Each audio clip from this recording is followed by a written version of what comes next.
Your voice, your vote, and a historic night as we decide who will lead this nation for the next 4 years, as well as fill a vacant seat of a longtime Nevada senator. We have team coverage spread out all across the valley as we anxiously await the first results in Clark County to come in. Let's begin with 13 Action News reporter Brian Callahan at the area where the Democratic Party is gathering right now. Brian. Well, it's not much of a party right now. They started letting people in here about 15 minutes ago. I spoke to a few people as they made their way in, asked them their thoughts about this, and they said this is not at all what they expected. One woman I spoke to said she was nervous, didn't expect to do that. We are getting a big cheer here in the crowd, from the crowd, as some of the networks are calling Hawaii for Clinton. But as I said, these people said they are nervous right now, not what they expected here. Keeping a close eye on some of these battleground states. Somebody with Catherine Cortez Masto's campaign said they're really interested in North Carolina at this point. Michigan and Nevada, also key races people in this crowd are keeping an eye on. So we're really waiting for those numbers to post on the Secretary of State's website, as there is nervous energy in this crowd, even though we are hearing some cheers from them as states are called for Clinton. Right now, I'm going to toss it over to Leslie Marin, who's at the South Point with the Republican Watch Party. Brian, well, I'll tell you, it is loud. You can hear this crowd behind me. They have been cheering since Fox News over here projected Donald Trump winning Florida. They have just erupted in cheers here. You can see this crowd just gathered, watching anxiously at those TVs. These people here, while others may be surprised at what a lead Donald Trump have taken, I've been talking to them. They say they're not surprised at all. They knew he was going to win. They felt like he was going to win. You can see they're wearing their Trump's shirts. A lot of people here to just support Donald Trump, and you can really see it as people wait anxiously here. They're having a party. They're excited because they believe their candidate will take it tonight. Reporting live, Leslie Money, 13 Action News. Back in the war room here, and what a war it is tonight. I'm here with Sig Rogish, the most successful Republican consultant in the history of Nevada, and Richard Bryan, the former senator and governor, the greatest Democratic politician perhaps in the state's history. Now that I buffed you up, you better be good. Senator, we've all just been shaking our heads before we came on the air. You're in shock, aren't you? I am. I need a dictionary. I don't know how to describe it other than indescribable, unbelievable, unfathomable. As we sit here right now, Nevada might be important. We don't know yet. Pennsylvania and Michigan are still out there, and Wisconsin. Hillary Clinton needs to win those to make Nevada important. If not, the election's probably over. I think you're probably right. I look at the numbers in those big states like Michigan and Wisconsin. You traditionally get the early votes from the inner cities, and those trend heavily toward the Democrat vote. And so I have to think rural county votes are going to come in, and that probably favors Trump, and he's already ahead. So it's going to be very unlikely that those things change. I should tell people probably wondering what's going on in Nevada. We don't have many results yet. A few rural counties numbers are trickling in, but it's insignificant, so it's not worth talking about. We're waiting for the Clark County numbers, which are the biggest deal.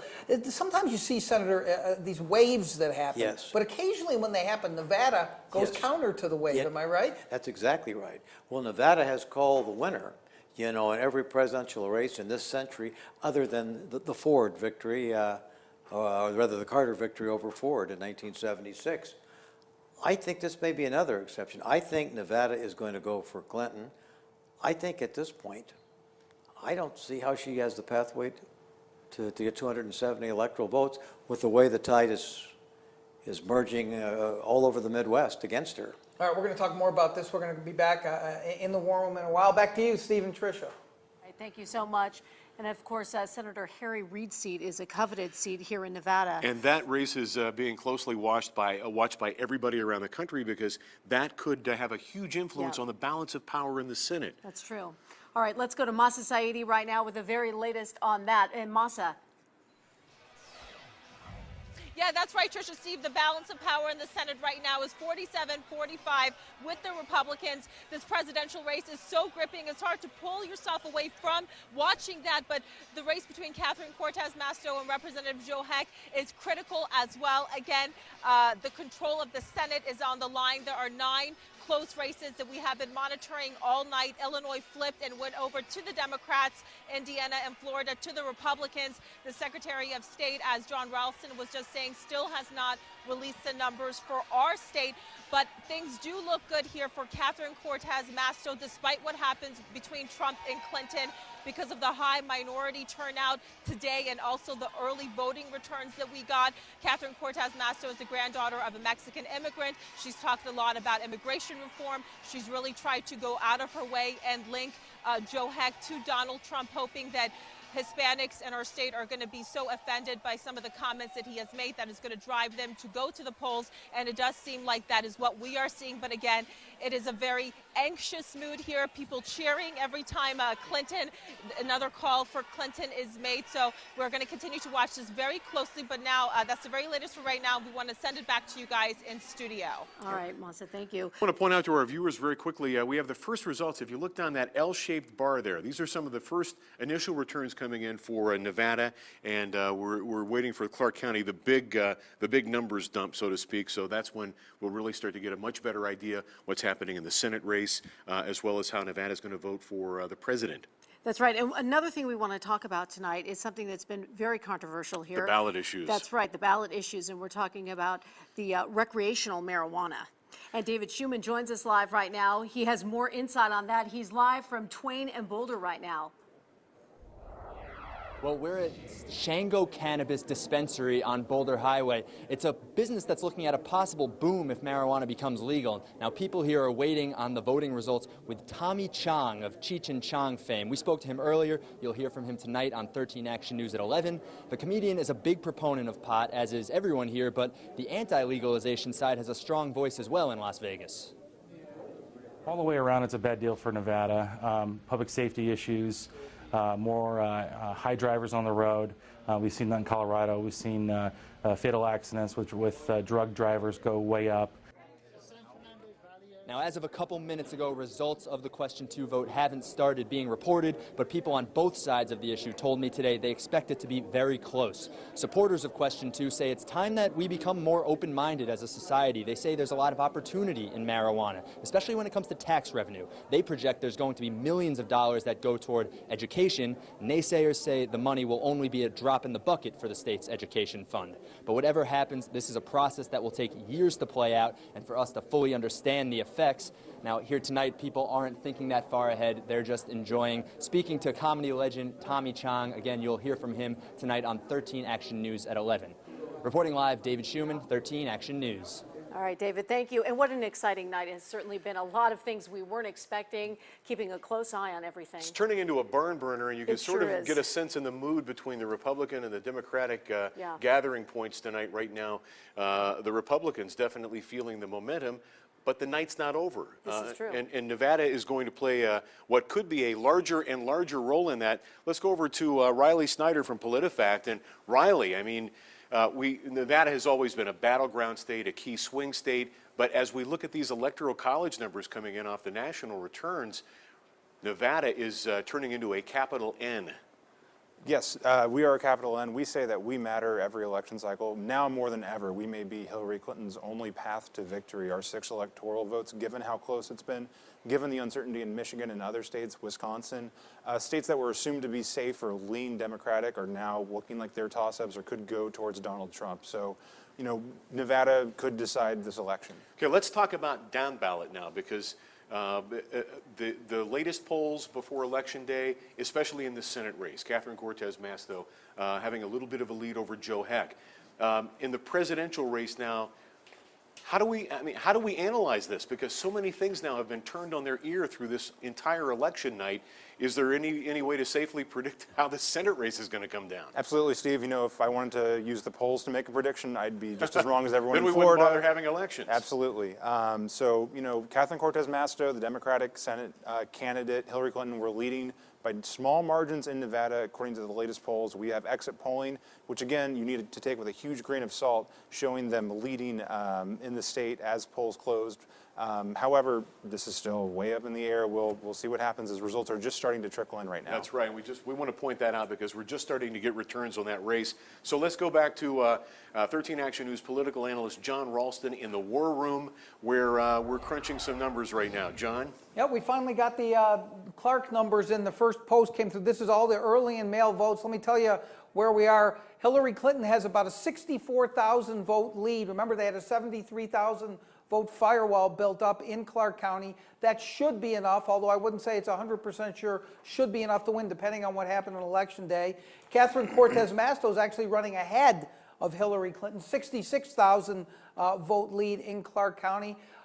In the contested race for Joe Heck's seat, let me give you those numbers too. In CD3, Danny Tarkanian is losing to Jackie Rosen by about 11,000 votes. That's 5%. And then the Clark part of Congressional District 4, which is 85% of that district, Ruben Kihuen has an 11-point lead or 13,000 vote lead over Crescent Hardy. That race is probably going to be closer than they thought it would be. Let me just check real quickly. In the two important state Senate races, the Democrats are winning both of those after the early votes, not by a lot. Joyce Woodhouse has a 5-point lead, and Victoria Seaman is losing to Nicole Cannizzaro in an open seat by 3 points. If those hold, then the Democrats are going to take the state Senate this year. So those are the big numbers from Clark County. Hillary Clinton and Catherine Cortez Masto looking good in the first dump.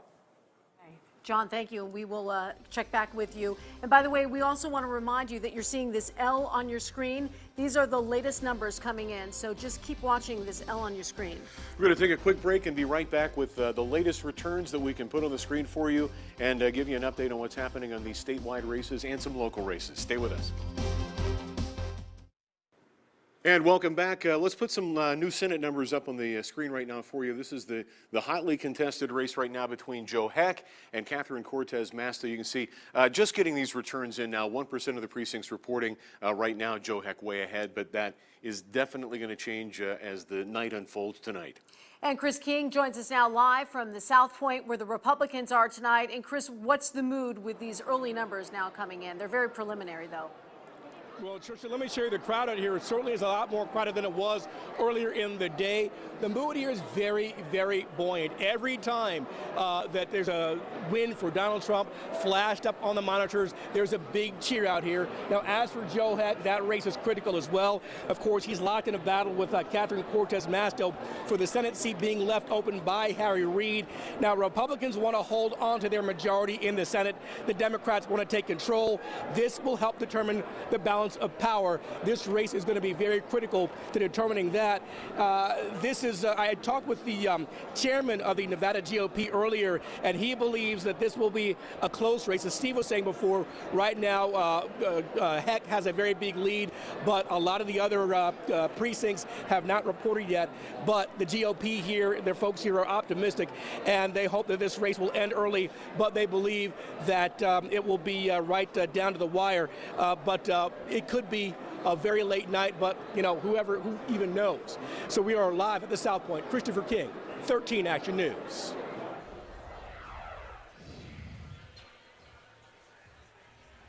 And we're out here at the RA at the Democratic Watch Party. Things have been pretty quiet. There haven't been any states called for either candidate here in the last few minutes, but we are seeing some of those early voting numbers posted on the Secretary of State's website. Right now, Hillary Clinton is showing on that website as leading 52 to a 42-ish. Last I checked, those are early voting numbers right now, so 1% of precincts reporting at this point. So still very early in this race. We know Nevada's 6 electoral votes, as Riley Snyder just said, may be Hillary Clinton's only path to the White House and those 270 electoral votes at this point. As I said, I've talked to several people as they came in here. There's some nervous energy in this room because nobody in here expected this to be going in this direction at this point. They were expecting to have a little more of a celebration when they walked in here this evening. So a little bit of nervous energy, keeping a close eye on the race here as well as the race in Michigan. Reporting live at the ARIA, Brian Callahan, 13 Action News. Back here in the war room, we're going to talk a little bit about more of those Clark County numbers. Remember, these are the early and mail vote numbers, but they're probably about 70% of the vote, which means they're probably about half of the vote in the state. And as I told you earlier, Hillary Clinton and Catherine Cortez Masto in the big races in this state both look like they have comfortable leads that would be very difficult unless the Republicans had a big day on election day to overcome, but I don't want to call either of those races. Let's take a look what's going on in the ballot questions here in Clark County. I think we have those numbers if we can put those up. There you go. Well, we missed question one. Question one, I should tell you in case they don't have it, is winning with about that same margin. That's legalizing marijuana. And that is up well above what I thought it would be in Clark County. And I think we have do we have question 3 as well? That's the Energy Choice Initiative. I can find those numbers for you if we don't have that. Looks like we only have the question that it's coming up. I guess we have those numbers. There we go. There's question 3, 58 to 42. The numbers on marijuana, by the way, that we had up, I should tell people are wrong. That's 54-45 for marijuana is winning, and it's 76. I don't know where that question 3 is coming from unless we're putting up statewide numbers. I'm sorry about that, folks, but that's 76 to 23. That's gonna win easily. And question 1 is 58 to 42 here in Clark County. It looks like all 3 of those ballot questions are going to pass relatively easily. All right, thank you, John. And now we want to join Masa Saidi live tonight. Masa, what's the latest going on at ARIA right now with the Democrats? Well, they're continuing to closely watch all of the races. We know that there are 4 House races. 2 are going to be competitive as we are looking at the numbers posted on the Nevada Secretary of State's site. Right now, Jackie Rosen is ahead by about 49%, Danny Tarkanian at 44%, and Ruben Kihuen is at 52% against incumbent Crescent Hardy, who's at about 42%. We spoke with Ruben Kihuen earlier. We asked him how he was feeling tonight. He again talked about feeling really good because of the early voting and because of the makeup of the electorate. We know that minority voters really did go to the polls, as we've been hearing John Ralston talk about. And we also know this is a really critical race, the race for the Senate between Catherine Cortez Masto and Representative Joe Heck. It's actually the most expensive Senate race in our state's history. But the question all along has really been how big of a factor is Donald Trump going to be in this race? And the latest numbers for Catherine Cortez Masto, again, with only 1% of precincts reporting right now, according to the Nevada Secretary of State, it's 52% for Catherine Cortez Masto, about 40% for Joe Heck. We are hearing cheers as the numbers are being put up behind us. So those are the very latest numbers, and we're going to continue to monitor all of this very closely. Trisha, Steve, let's take it back to you. All right, thank you, Masa. Let's take a minute now to sort of run through some of these late returns that we have now coming in from Nevada as well as Clark County. So we'll put those on the screen and just race through them for you. That's right. Here in the United States Senate seat, Catherine Cortez Masto, this is only 1% reporting here. She's leading with 56% to Joe Heck's 44%. Those are the new numbers that probably were the reason for that cheer there at the Democratic headquarters tonight. Next race we have up for you. This is the presidential race. This is as far as Nevada goes. And again, this is national right now. Donald Trump 2 percentage points ahead of Hillary Clinton. And you can see in the lower panel there, those are the current electoral vote numbers, 270 needed to win. And as the night goes on, Nevada looms even larger in terms of whether or not Nevada could actually be the state to provide enough electoral votes to put one of these 2 candidates over the top for the 270. And then we want to move on to question 2, which is legalizing marijuana here in the state. And this has been very controversial. As you can see, with 1% reporting, 54% say yes, 46% say no. On to question 1, the background checks, whether or not for gun purchases, we wanted to see that as well, what people thought of question 1. This is more gun control. 58% in Clark County say no, and 42% say yes. And moving on now, let's look at some of the congressional races. We can get through these real quick. and put these up for you. This is the incumbent Crescent Hardy right now against Ruben Kihuen. 1% of the precincts, and Kihuen has about a 12 percentage point lead. And in race 3, we want to put that up for U.S. Congress. Jackie Rosen here with 49% to Danny Tarkanian's 44%. And District 1, this is incumbent Dina Titus in this race against Mary Perry. Titus favored in that race, and right now she's running to about a 38 percentage point lead right now. And we want to remind you that as you are watching your screen, we have an L shape here, and you can see the very latest results on your screen tonight. We're going to take a quick break, and we'll be right back with the latest returns and touch base once again with John Ralston and crunch some more numbers for you. Stay with us. Welcome back to the War Room at 13 Action News, where I have Sig Rogish and Richard Bryan with me. We're going to run through some results for you right now. Take a look at some of the results that we have. First, U.S. Senate, that big race. We have Catherine Cortez Masto up by 9 points at a pretty big lead after the early and mail voting. It says 2% there, folks. That's because there's some rural counties that have come in, but they're relatively insignificant. We're still waiting on Washoe County. She's in solid position. Let's look at the presidential race now. This is nationally 49 to 47. Donald Trump is winning in the Electoral College even more solidly than that. Hillary Clinton could well win the popular vote and lose the Electoral College. Let's look at question 2. That's legalizing marijuana. Guess what? You're going to be able to light them up anywhere you want pretty soon here in Nevada. 8 points there, folks. Gun background checks, the gun control in the Wild West of Nevada is going to pass easily. Look at that, 16 points right now. The reason you're saying a 0 there is this is early in mail ballots, but remember, that's at least 2/3 of the vote is already in. There's not enough votes out there. Congressional District 4, where Crescent Hardy pulled off that big upset 2 years ago on Congressman Stephen Horsford. Doesn't look like he's going to get as lucky this year. 1% reporting part of rural Nevada is in. There just aren't enough votes out there for Crescent Hardy to catch up.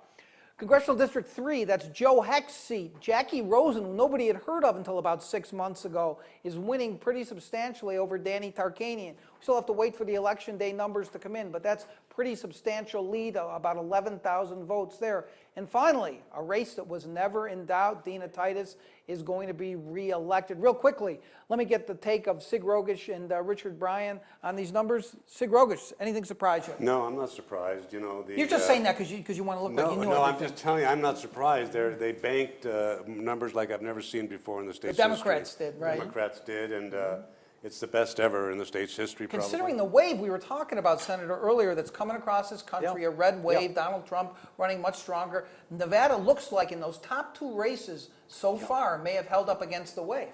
This is a Reed legacy. The ground game that he started putting together after his near miss in 1998 is rolling up the big pre-election night votes, and I think it's going to carry the Democrats to victory in Nevada. 1998, remember that, Mr. Rogish? Do I John remember? Ensign lost by about 400 votes there. I know. Reed. Yep. Never visited Washoe County. By the way, we're still waiting for Washoe County. Do we think that these candidates can run strong enough in Washoe County to hold on to these leads? I think so. I think so. I mean, Washoe is perceived as kind of a conservative. Actually, there are a lot of moderate Republican voters who I think are going to side with a couple of the Democratic candidates. All right. We're going to go back now to the anchors, and we'll talk more with some more results very soon. Back to you guys. All right, thank you, John. We'll take a quick break. We'll be right back. And before we rejoin network coverage, let's go ahead and put the national numbers up for you right now. This is in the presidential race. Again, 216 electoral votes right now. Donald Trump, Hillary Clinton with 197, 270 needed to win. This is the current map, and ABC News recently making the call, giving Florida and North Carolina to Trump as well as Ohio, 3 very key battleground states that Trump needed to win to have that path to 270, and that narrows Hillary Clinton's path to 270 now and makes Nevada all that much more important. So we'll see how the Nevada stacks up with its 6 electoral votes in the national race. In the United States Senate race here, you see Catherine Cortez Masto with 51% of the vote to Joe Heck's 42% of the vote. We want to remind you for the latest election results, make sure you watch Channel 13 Action News. You can see this ticker, and also go to ktnv.com. We'll see you again at 11 o'clock tonight.